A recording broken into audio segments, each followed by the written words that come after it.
If you are into NoFap, you have probably read on several places online that people who are doing NoFap often start becoming more of a badass in terms of confidence and less social anxiety. And many people report that they have started giving less of a fuck what other people think of them. Now, I'm going to share a really interesting study related to this in a moment, but let me build up to it some more here first. Scandinavian Bob here, hi. Yeah, a real voice and person behind this video, who has been involved in the porn addiction community for 13 years now. So if you're getting tired of all these fake AI videos out there, consider subscribing. Okay, so when this badass phenomenon happens, many people just automatically assume that it has to do with increased testosterone levels. But here's the thing, I personally believe that there are many reasons behind this phenomenon. Now, sure, testosterone or increased androgen receptors may play a part, and so too may reduced shame and things like that. But here's what I believe is the biggest factor of them all, so listen up here. As you all know by now, all addictions share the same fundamental brain changes, with one of those changes being a reduced number of dopamine D2 receptors in the brain. Well, here's the deal. The Department of Clinical Neuroscience in Karolinska Institutet in Sweden did a brain and personality study to explore possible associations between the personality trait social desirability and dopamine D2 receptor binding. And what they found was very interesting. They found a negative correlation between dopamine D2 receptor binding in the striatum and social desirability. And so now you say,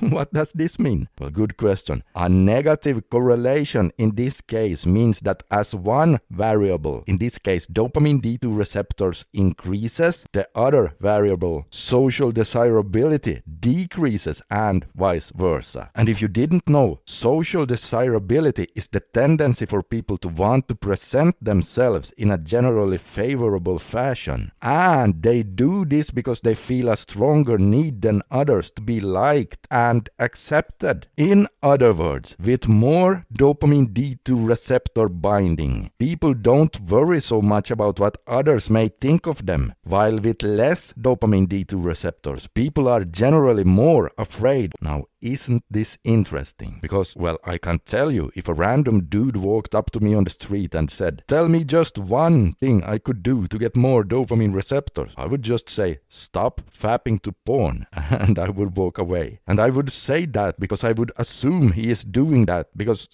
well, most men in today's modern world do. And chances are he's doing it so often that it is really affecting his receptors in a negative way. And as far as that Swedish study goes, that study is not the only one pointing to this dopamine receptor social link either. There are, for example, animal studies showing that monkeys with less dopamine receptors are more submissive and afraid, and that monkeys who are more alpha and dominant have more of those dopamine D2 receptors. Even other human studies have shown that people who are leaders and so-called go-getters tend to have higher dopamine receptor binding than others. And I believe that this has an even higher impact on your badassness than testosterone. And so what I believe is happening here is that many people who go on a NoFap journey have some degree of porn addiction, and as they stay away from the porn, the dopamine D2 receptors in their brain starts to grow back as their addiction heal, and thus they start feeling like,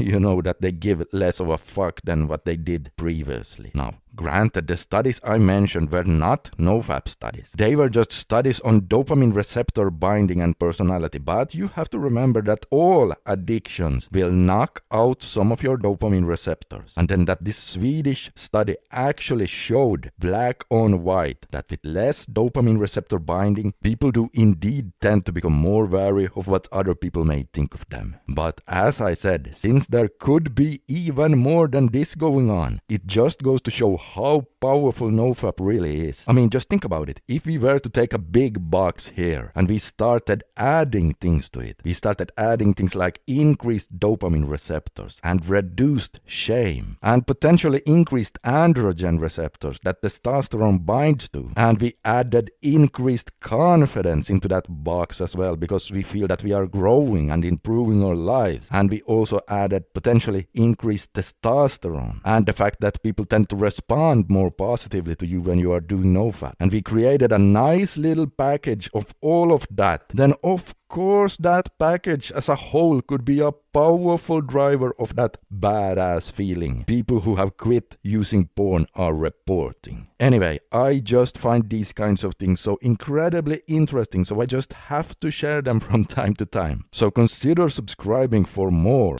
Alright, so if you haven't already, I highly recommend you grab my 90-day no porn advice and tool guide using the link below. Now, this is not an online course or anything big like that, but it's an easy to read PDF file, almost like in bullet point form, sharing what's common to experience in your first, second, third and fourth week and so on, along with some helpful tools and advice. So get that now so you can start leveling up in life. And okay guys, take a look at the video you can see on the screen right here if you want to know what the biggest factors are that determine how long your reboot is going to take. Just click on it right now and you'll see exactly what I mean. This is Scandinavian Bob signing out for today. Consider subscribing for more and I'll see you in the next one.